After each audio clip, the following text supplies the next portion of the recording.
The transport ship landed on Draker Prime with a loud thud that shook the cabin. Jaiwin pressed her face against a window and looked outside. The planet was beautiful.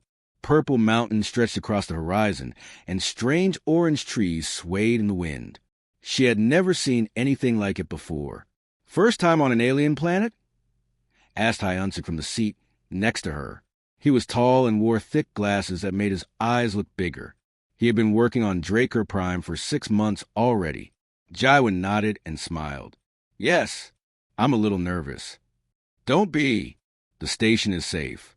Well, mostly safe." Hyunsuk laughed, but his laugh sounded forced. Jaiwin noticed a worry in his eyes, but didn't ask about it. She would learn soon enough why he looked concerned. Right now, she was just happy to be here. She had trained for 3 years to become a xenobiologist chef. Her job was to create food for different alien species. It was a new field, and not many humans did this work. The ship's door opened with a hiss. Warm air rushed inside, carrying strange smells. Some smells were sweet like flowers. Others were sharp and made her nose wrinkle. Jaiwin grabbed her bags and followed Hyunsuk down the ramp. The research station stood in the distance. It was a large silver building with several towers. Around it, she could see smaller structures and what looked like farming areas. But what caught her attention was something else. Far beyond the station, maybe 2 or 3 kilometers away, she saw a massive stone structure. It looked like a giant doorway carved into the side of a mountain. "That's the Dragon Gate," Hyunsuk said quietly. "That's why we're all here." Before Jaiwin could ask more questions, a tall figure approached them. It wasn't human. The creature had feathers instead of hair. Its face looked like a bird's face, with a sharp beak and bright yellow eyes. It wore a military uniform with many badges. "Welcome to Draker Prime," the creature said in perfect English. "I am Commander Talon. You must be Jaiwin, our new chef." "Yes, sir. Thank you for having me here." Jaiwin tried not to stare at the commander's feathers, which were changing colors from blue to green. "Come, I will show you the station. We have much to discuss." Commander Talon turned and walked toward the main building. His feet had 3 long toes with sharp claws that clicked on the metal walkway. Inside the station, everything was clean and modern. Screens covered the walls, showing data and images. Workers from different alien species moved through the hallways. Jaiwin saw a creature that looked like a giant insect, another one that seemed to be made of living crystal, and several reptilian beings with scales. Commander Talon led them to a conference room. A large window showed a perfect view of the Dragon Gate in the distance. Sitting at the table was a female reptilian with emerald green scales. She looked up when they entered. "This is Dr. Mira, our head researcher," Commander Talon said. Dr. Mira studied Jaiwin with orange eyes that had vertical pupils like a snake. "A chef. Interesting choice for this mission." Her voice was cold and doubtful. "Jaiwin has excellent credentials," Hyunsuk said quickly, defending his friend. She solved the food crisis on Station 12 when the Krovar species started refusing all synthetic meals. That was different. Here, we face a much bigger problem. Dr. Mira touched a button on the table. The window became a screen, showing a video. Jaiwin watched in shock. The video showed the Dragon Gate up close, and in front of it stood 7 enormous creatures. They were dragons, just like from old Earth stories, but real. Each one was the size of a building. They had massive wings, long necks, and scales that glittered in the sunlight. Their eyes glowed red like fire. In the video, a group of soldiers in armor approached the gate. The dragons opened their mouths and roared. The sound was so powerful that it created visible waves in the air. The soldiers were thrown backward like leaves in a storm. Their armor shattered, and they scrambled back to their vehicles, fleeing for their lives. That was attempt number 47. Commander Talon said sadly, "Every species in the Galactic Council has tried to pass those dragons. Warriors, diplomats, scientists. Some tried talking to them. Others tried sneaking past them. A few even tried fighting them directly. What happened to them?" Jaiwin asked, though she feared the answer. "The ones who tried fighting are dead. The others retreated, like you saw in the video. The dragons never chase anyone who runs away. They only attack those who get within 500 meters of the gate. Dr. Mira brought up more images on the screen. We've studied them for 18 months. They're called Valkyrie dragons, according to ancient texts we found in ruins nearby. They've been guarding that gate for thousands of years, maybe longer. What's behind the gate? Jaiwin asked. We don't know. The gate is inactive from this side. We believe it leads to an ancient archive or treasure, something valuable enough that these dragons have protected it for millennia. Commander Talon's feathers turned dark blue, showing his frustration. Hyunsik leaned forward. The Galactic Council is losing patience. They've invested huge amounts of money and resources into this mission. They want results. They want a gate open one way or another, Dr. Mira added. We received a message yesterday. We have 30 days to find a peaceful solution. And if we don't... Jaiwin felt a cold feeling in her stomach. Commander Talon looked out at the distant gate. Then they'll send the military fleet. They'll use weapons powerful enough to kill the dragons and destroy the gate if necessary. Jaiwin stood up and walked to the window. She stared at the massive creatures in the distance. Even from here, she could see them moving. One stretched its wings. Another lifted its head to the sky. They looked majestic and powerful, but also somehow lonely. Has anyone tried to understand them? She asked softly. What do you mean? Dr. Mira sounded annoyed. I mean, has anyone studied their behavior? Not their biology or their power, but their actions. Why do they roar? Is it anger, or could it be something else? They're protecting the gate. That's all we need to know. Dr. Mira dismissed the question, but Commander Talon tilted his head, a gesture that meant curiosity in his species. What are you thinking, Jaiwin? She chose her words carefully. I've worked with many species. Sometimes what looks like aggression is actually fear, or warning, or even a cry for help. Those dragons don't chase people who run away. They don't hunt. They just stay by that gate and roar at anyone who comes close. They've killed people, Dr. Mira said sharply. Only people who attacked them first, according to your own records. Jaiwin replied. I read the mission briefing on the ship. Every death happened after weapons were fired at the dragons. Hyunsik looked at his friend with surprise. What are you suggesting? Jaiwin turned back to face them. Her heart was beating fast, but she felt certain about this. I'm suggesting that maybe we've been approaching this wrong. Every species has tried force or technology or clever tricks, but has anyone tried simple kindness? The room went silent. Commander Talon and Dr. Mira exchanged glances. Finally, Commander Talon spoke. You're the xenobiologist chef. In your professional opinion, what would you do? Jaiwin looked out at the dragons again. She thought about all the creatures she had worked with before. The aggressive ones who were just hungry. The territorial ones who were just scared.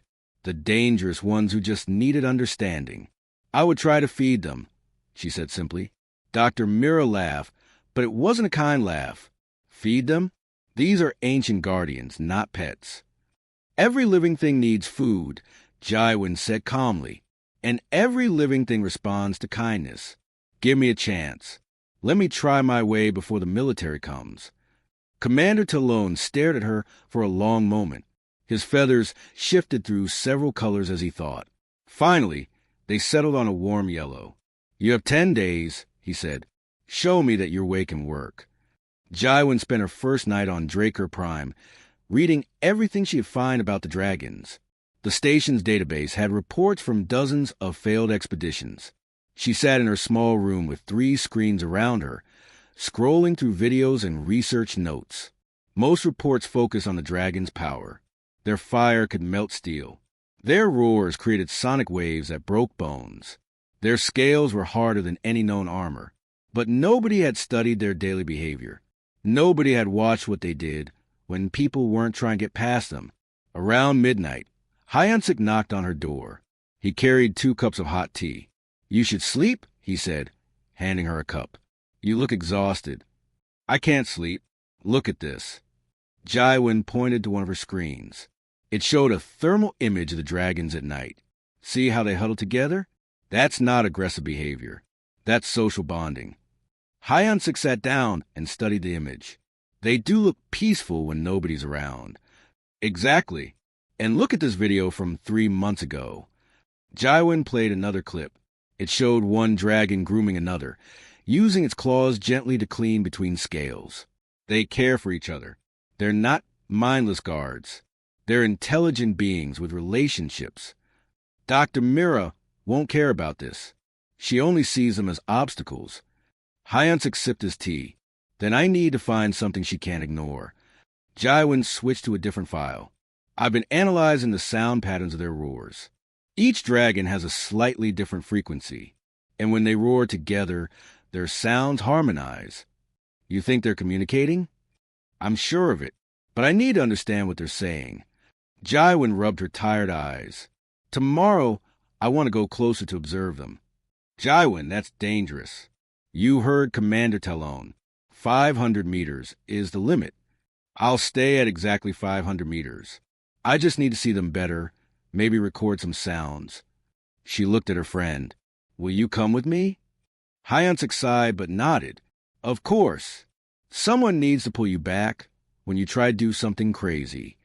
The next morning, they took a small vehicle toward the Dragon Gate. Jaiwin drove slowly, watching the distance meter on the dashboard. The dragons noticed him immediately. The largest one, with dark red scales and silver horns, stood up and watched their approach. At exactly 510 meters, Jaiwin stopped the vehicle. She set up a camera with a powerful zoom lens and audio recording equipment. Through the lens, she could see the dragons clearly now. The big red one was definitely the leader. The others looked to him before doing anything. 2 smaller dragons with blue scales stayed close together, possibly mates. Another one, with golden scales, seemed younger, more curious. It kept looking at their vehicle with interest. They're magnificent, Jaiwin whispered, taking photos. For 2 hours, they watched and recorded. The dragons didn't attack. They didn't even roar. They just watched back, curious about these visitors who stayed at a safe distance. Then something interesting happened. The golden dragon made a sound, not a roar, but something softer, like a questioning chirp. The big red leader responded with a low rumble. It sounded almost like conversation. Did you record that? Jaiwin asked excitedly. Got it all. Hyunsik checked his equipment. But what does it mean? I don't know yet, but it's communication. Clear, intentional communication. Jaiwin made more notes. We need to come back every day. I need to understand their patterns. Over the next 5 days, Jaiwin and Hyunsik returned to the same spot each morning. They watched the dragons eat the native plants, saw them drink from a nearby stream, and observed their social interactions. Jaiwin filled 3 notebooks with observations. She noticed something troubling. The dragons ate, but not much. They seemed to spend a lot of time searching for food among the rocks and sparse vegetation. Sometimes they found nothing and went hungry. On the 6th day, she presented her findings to Commander Talon and Dr. Mira. The dragons are starving, Jaiwin said, showing them her research. Look at these images from 18 months ago when the station first arrived. Now look at recent photos. See the difference?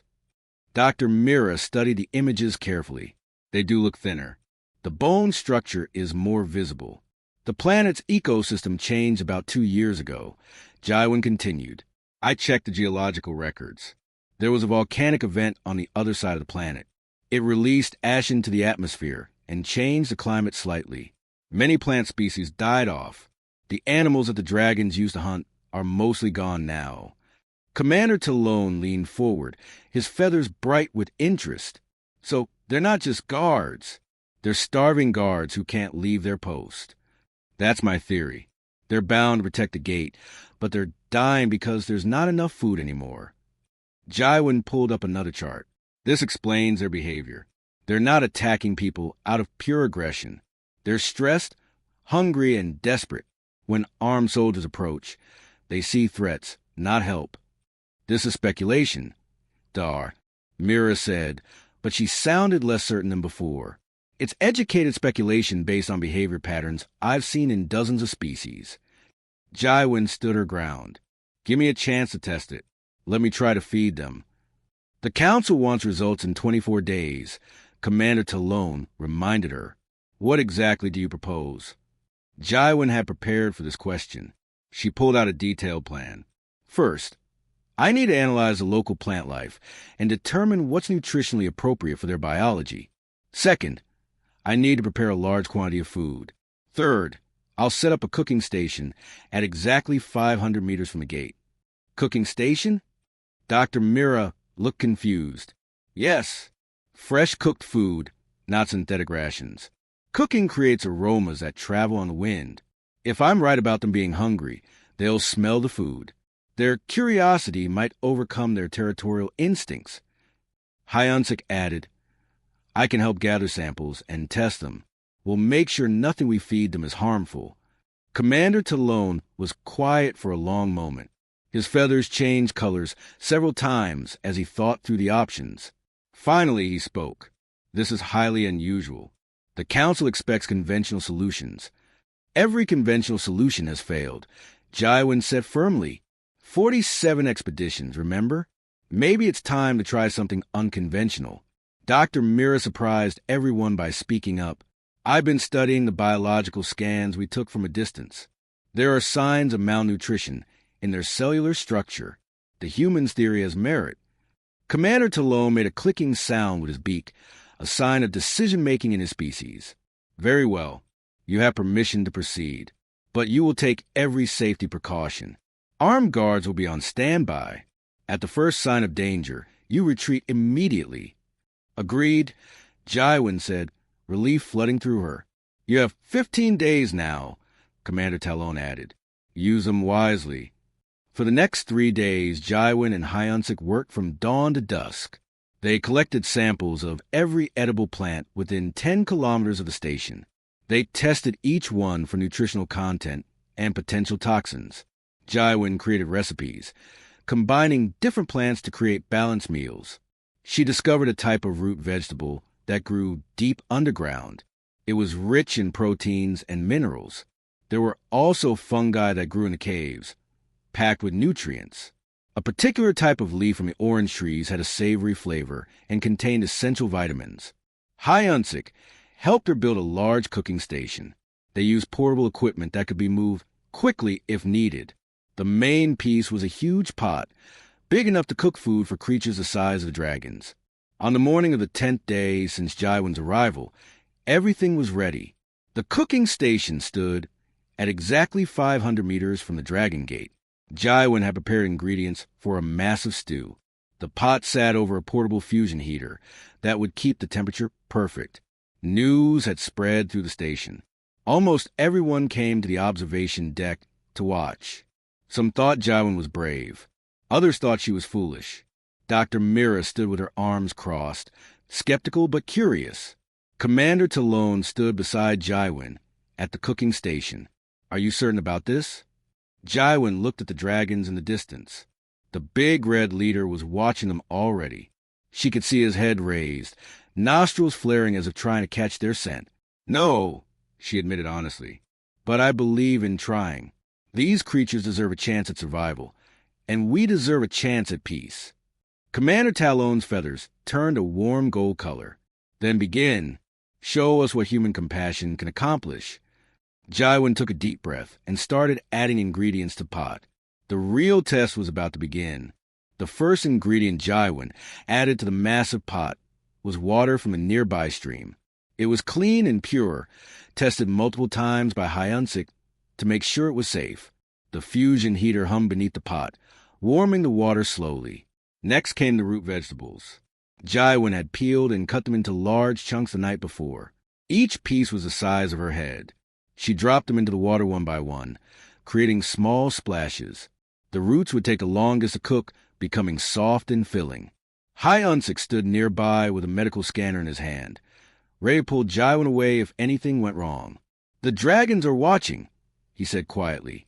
Jaiwin didn't look up. She focused on her cooking, adding the nutritious fungi next. They had a meaty texture and earthy smell. In her experience, most creatures responded well to savory aromas. Let them watch. That's the point. Back at the observation deck, dozens of station workers pressed against the windows. Dr. Mira watched through binoculars, her scaled hands gripping them tightly. Commander Talon stood perfectly still, his feathers pale blue with tension. "She's actually doing it," someone whispered. "Those dragons could reach her in seconds if they wanted." Another voice said nervously. At the cooking station, Jaiwan added herbs she had found growing near the orange trees. They looked like rosemary from Earth, but smelled sweeter, almost like honey mixed with mint. She crushed them between her palms before dropping them into the pot. The aroma began to change, becoming richer and more complex. The water started to bubble. Steam rose from the pot, carrying the smell across the open ground toward the dragon gate. Jaiwan stirred slowly with a large wooden paddle that Hyunsik had carved for her. The motion was steady and calm, almost meditative. The big red dragon lifted his massive head higher. His nostrils flared wide, taking in the scent. The other dragons noticed his reaction and turned their attention to the cooking station as well. "They smell it," Hyunsik said, his voice tight with worry. Jaiwan added more ingredients. Dried seaweed from a lake 30 kilometers away, rich in minerals. Ground seeds that had a nutty flavor. A paste made from certain tree barks that added depth to the taste. Everything she added was chosen for both nutrition and aroma. The stew began to simmer properly now. The fusion heater kept the temperature perfect, not too hot, not too cool. The smell grew stronger, floating on a morning breeze like an invisible invitation. On the observation deck, someone gasped, "They're moving!" Dr. Mira adjusted her binoculars. The large one is standing up. The others are following his lead. Commander Talon activated his communication device. "Jaiwan, the dragons are responding. Prepare to evacuate if necessary." Jaiwan heard the message through her earpiece but didn't stop stirring. "Understood, Commander, but I'm staying unless they show clear aggression."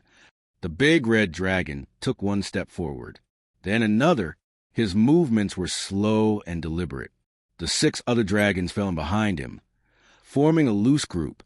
They weren't running or flying. They were walking carefully, almost cautiously.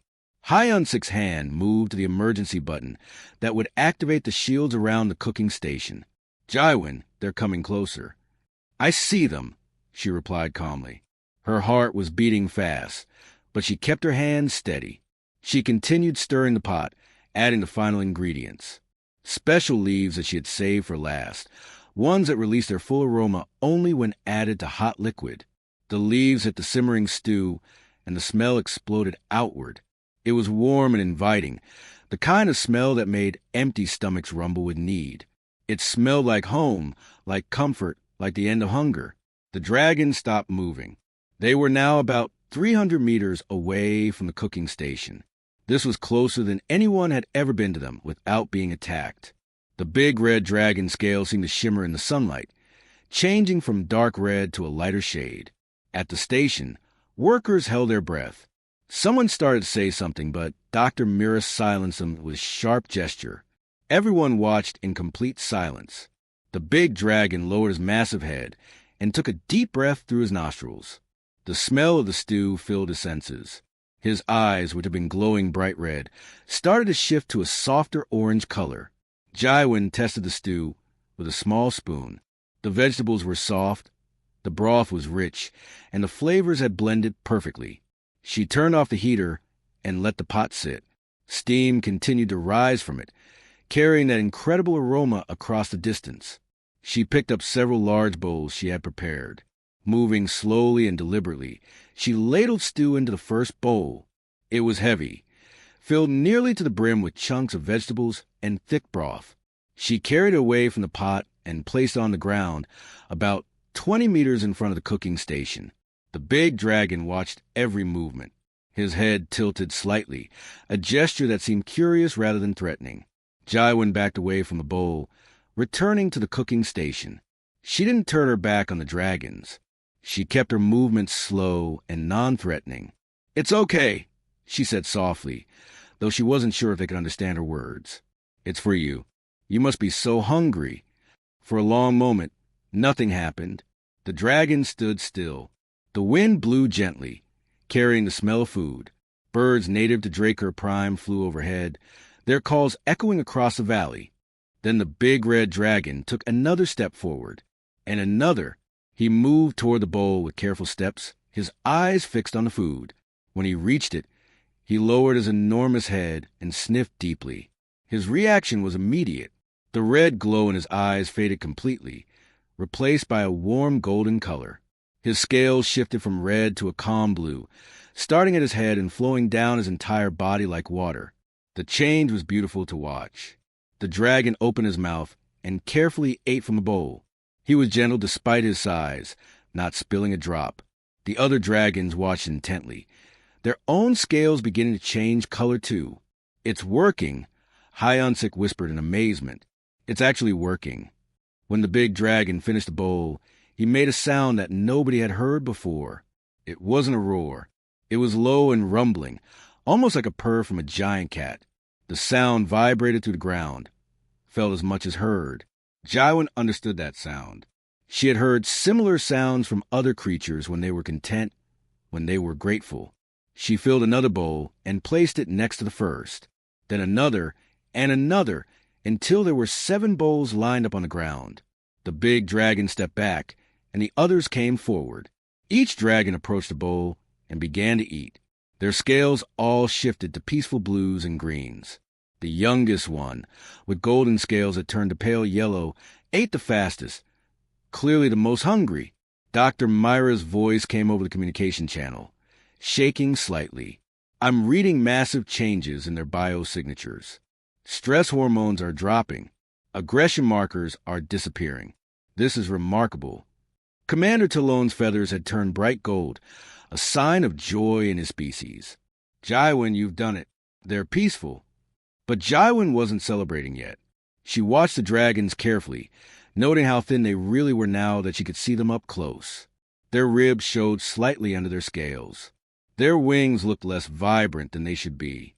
These magnificent creatures had been suffering for so long. When all 7 dragons finished eating, they didn't leave. Instead, they settled down on the ground near the empty bowls. The big red one, now completely blue, rested his head on his front legs and watched Jaiwan with intelligent eyes. She approached slowly, carrying one more bowl of stew. She was now only 10 meters from the closest dragon. Hyunsik called out a warning, but she didn't stop. She placed the bowl directly in front of the big dragon and looked into his eyes. "I'm sorry you've been so hungry," she said gently. "I'm sorry nobody understood before now." The dragon blinked slowly, a gesture that seemed almost like acknowledgement. He ate the final bowl of stew, and when he finished, he made that purring sound again.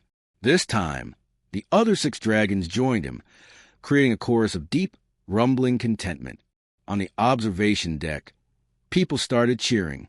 Some were crying with relief and joy. Dr. Mira set down her binoculars and simply stared in wonder.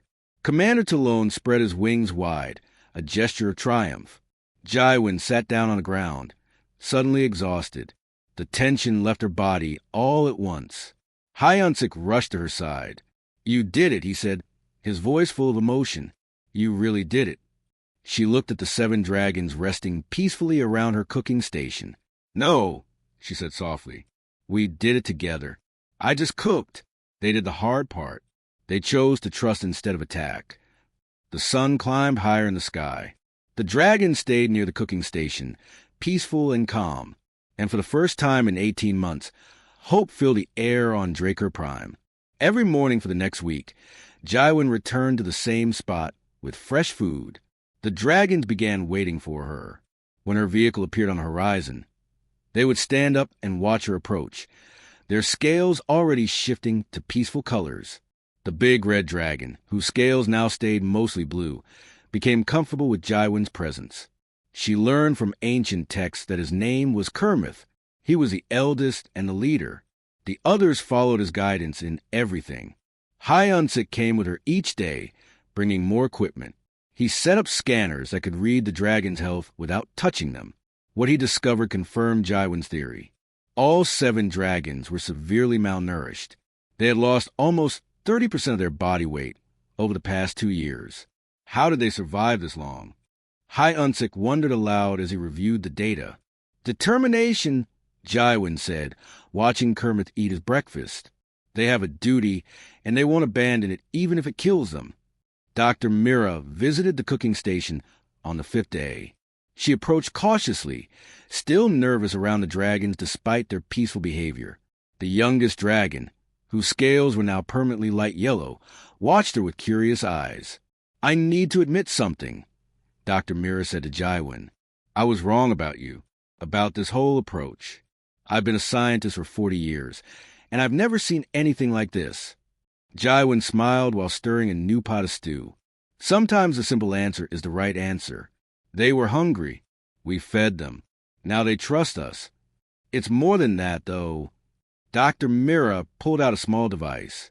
"I've been analyzing their brain activity. These creatures are far more intelligent than we thought. Their neural patterns are complex, almost like they're having conversations with each other." "I noticed that too. Watch them." Jaiwin pointed to where 3 dragons sat together. The blue-scaled pair that seemed to be mates were touching their heads together gently. The golden-yellow young one sat nearby, making soft, chirping sounds. They're a family. They care for each other. Dr. Mira recorded everything with her device. The Galactic Council needs to see this. These aren't mindless beasts. They're sentient beings. Commander Talon arrived later that afternoon with news. He landed near the cooking station in a small flying vehicle, his feathers bright with excitement. "The Council has extended our deadline. They want weekly reports on your progress. They're calling this the most successful peaceful contact mission in decades." "That's good news," Jaiwin said, though she felt there was more to say. "There's something else." Commander Talon looked at the dragons. "They want to know what's behind the gate. The mission isn't complete until we understand why these dragons have been guarding it." Kermit, who had been resting nearby, lifted his head at those words. His eyes met Commander Talon's directly. It was as if he understood what they were discussing. Jaiwin had been thinking about this problem. We need to communicate with them properly, not just through food, but through actual dialogue. "How?" Hyunsik asked. "We don't speak their language, but we have translation technology." Jaiwin turned to Dr. Mira. "Could you modify a universal translator to work with their vocal patterns?" Dr. Mira thought for a moment. It would take time. Their sounds are different from any species in our database, but with the recordings Hyunsik has collected, I could build a basic translation matrix. "Do it," Commander Talon ordered. "Whatever resources you need." For the next 3 days, Dr. Mira worked almost without sleep. She analyzed every sound the dragons made, building a database of their language. The work was complicated because dragons communicated not just with sounds, but with color changes in their scales and movements of their wings. Meanwhile, Jaiwin continued her daily routine of cooking and feeding the dragons. She noticed they were gaining weight. Their scales looked brighter, healthier. The youngest one became playful, sometimes making flying leaps and spinning in the air before landing. On the 8th day, Dr. Mira returned with a device that looked like a small metal disc. "This is a translator. It's not perfect, but it should work for basic communication." She placed it on the ground between Jaiwin and Kermit. The dragon looked at the device with interest. Jaiwin sat down cross-legged on the ground, trying to appear non-threatening. "Kermit," she said clearly, "can you understand me?" The device hummed and clicked, converting her words into sounds that dragons could understand. Kermit's eyes widened slightly. He made a deep rumbling sound that lasted several seconds. The device translated his response into English. The voice was mechanical, but clear. "Yes, hear you. Strange. New." Everyone present held their breath. This was the first time anyone had spoken directly with the dragons. "We want to understand," Jaiwin continued. "Why do you guard the gate?" Kermit was quiet for a long moment. Then he spoke, his words coming out slowly through the translator. "Long ago, very long, makers came, built gate, gave us task, protect knowledge, only worthy pass." "Makers? Who were they?" Commander Talon asked. "Gone now, many cycles of star. They said worthy ones come. We wait, we protect." Kermit's scales flickered with different colors as he spoke, adding emotion to his words. Dr. Mira leaned forward. What makes someone worthy? Not weapons, not force, not tricks. Kermit looked at each of them. Makers said worthy ones bring comfort, bring peace, bring understanding. Jaiwin felt something click in her mind. That's why you attacked the armed expeditions. They came with weapons and force. They weren't worthy. Yes, many came with fire and metal. We roared to warn. They attacked. We defended. Kermitha's voice through the translator sounded sad. We protect Gate. Is our duty. Cannot abandon. Even when you were starving? Hyansik asked quietly. Kermit turned to look at the gate behind him. Duty is everything. We promised. We keep promise. Even if body weak, spirit strong. Jaiwin felt tears in her eyes. These magnificent creatures had been suffering for years, bound by an ancient oath. They couldn't leave to hunt for food because they had to guard the gate. And when people came, those people saw monsters instead of guardians doing their duty. What happened to your food? She asked. Why did you become hungry? Another dragon, one of the blue-scaled pair, spoke for the first time. The translator rendered her voice as feminine and gentle. Sky changed. 2 cycles ago. Fire mountain far away. Made air dark. Plants died. Animals left. We stayed. We must stay. The volcanic event, Dr. Mira said. It disrupted the entire ecosystem in this region. Commander Talon stepped closer to Kermit. If we provide food for you, enough for always, would you allow us to pass through the gate? The dragons looked at each other, communicating in ways the translator couldn't capture. Colors rippled across their scales. Soft sounds passed between them. Finally, Kermit spoke again. You brought comfort when all others brought fear. Human females showed kindness, saw our suffering, helped without asking for return. This is worthy. This is what Makers described. So we get into the gate? Commander Talon's feathers brightened. More than enter. We show you. We teach you. Knowledge inside is for worthy ones. You proved worthy. Kermit stood up, his full height impressive even though he was still thin. But first we need strength. Must eat more. Grow strong. Then we open gate properly. Jaiwin stood up too. How long do you need? 7 more days of good food. Then we have power to open gate. Gate needs much energy. We provide energy together. All 7 must be strong. 7 days. Commander Talon repeated. We can do that. Jaiwin already started planning in her mind. She would need more ingredients, larger pots, better nutrition. These dragons have been slowly starving for 2 years. She wanted them healthy, not just fed.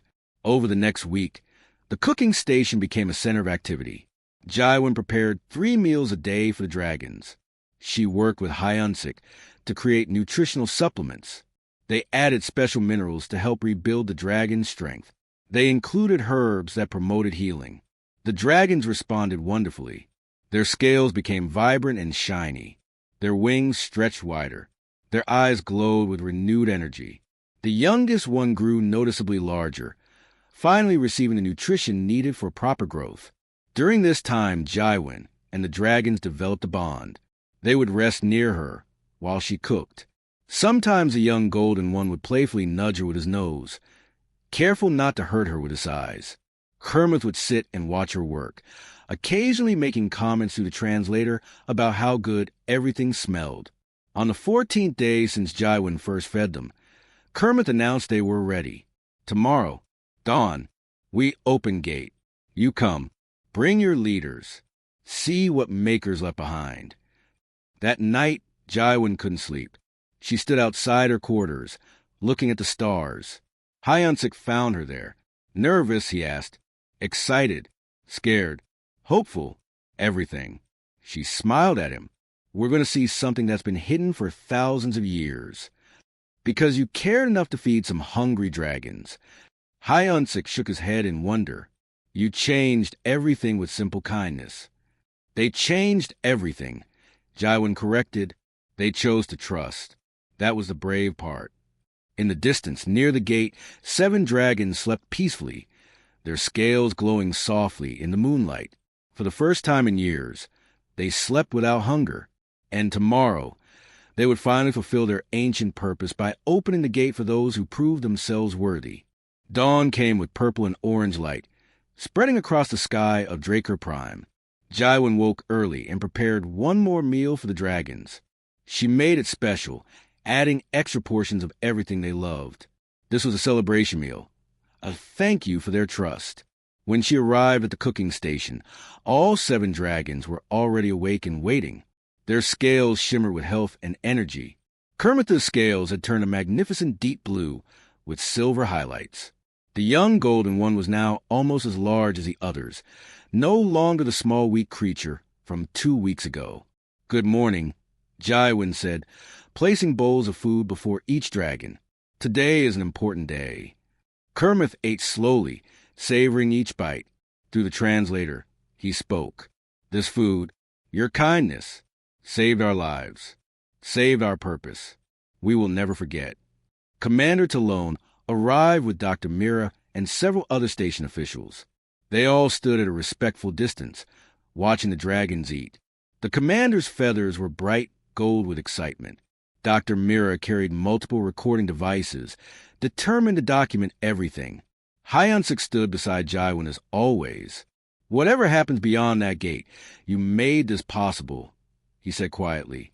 When the dragons finished eating, Kermit stood and walked to the massive stone gate.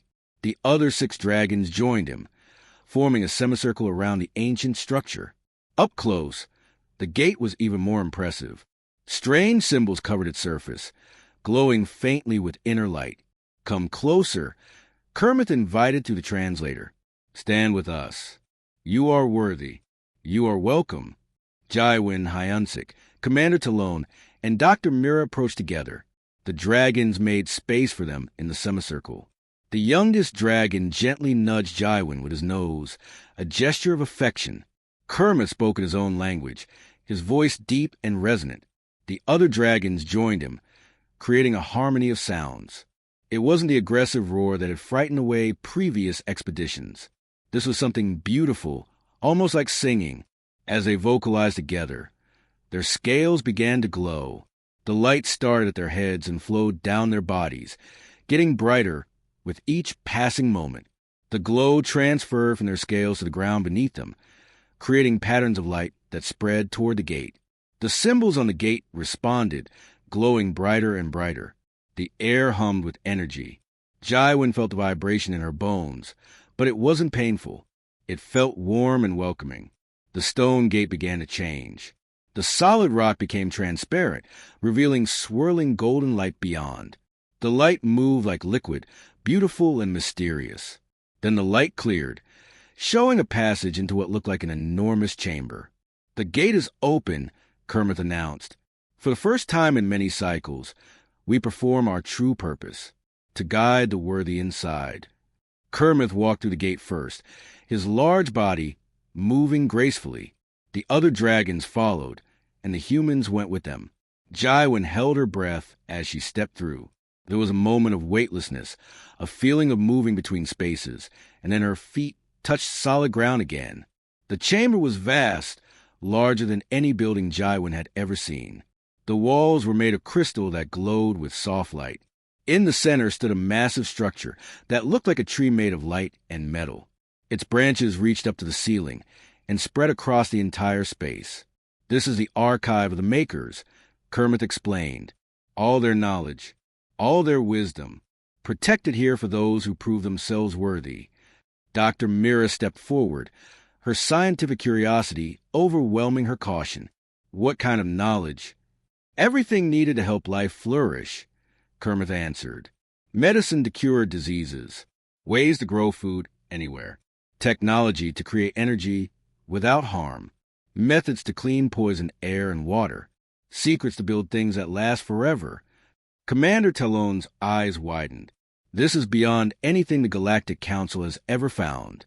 This could change everything."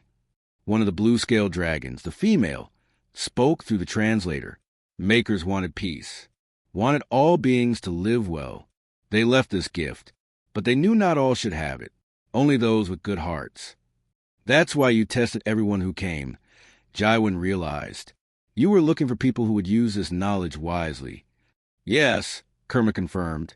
Many came with weapons, with greed, with desire for power. They failed before they began. But you came with compassion, with care for suffering. You saw us as beings, not obstacles. This is what makers wanted. Hyansik walked closer to the glowing tree structure. How does it work? How do we access the information? The young golden dragon chirped excitedly and bounded to the tree. He touched his nose to it gently, and a section of the tree lit up brighter. Images appeared in the air, showing diagrams and information in languages that the universal translator could read. It responds to touch, Dr. Mira said in awe, and it translates automatically to the language of whoever accesses it. For the next several hours, the group explored the archive. There was information about agriculture that could help planets with poor soil grow abundant food, medical treatments for diseases that currently had no cure, clean energy designs that could replace harmful power sources, water purification systems that could turn poisoned oceans clean again. My people have a water shortage crisis, Commander Talon said, viewing one section of knowledge. This technology could save millions. And this medical information could help the plague affecting the outer colonies, Dr. Mira added, reviewing another section. Jaiwin found herself looking at agricultural data. There were methods for growing food in extreme environments, techniques that could work on desert planets or frozen moons. She thought about all the places in the galaxy where people were hungry, where children didn't have enough to eat. This knowledge could end hunger, she whispered. Kermit stood beside her. That was the Maker's dream. A galaxy where no one suffers from lack of basic needs, where all beings have enough food, clean water, safe homes, and good health.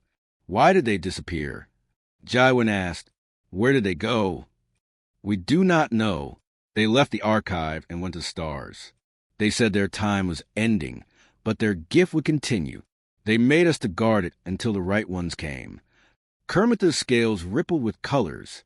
We waited so long. Began to think no one worthy would come.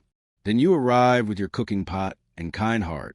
The young golden dragon made happy chirping sounds and performed a little spinning dance in the air. The other dragons made their purring rumble, showing contentment. Commander Talon approached Kermit. The Galactic Council will want to send researchers here. Many people will want to study this archive. They may come, Kermit agreed, but they must understand. This knowledge is not for weapons, not for control, not for profit. It is for helping, for healing, for making life better.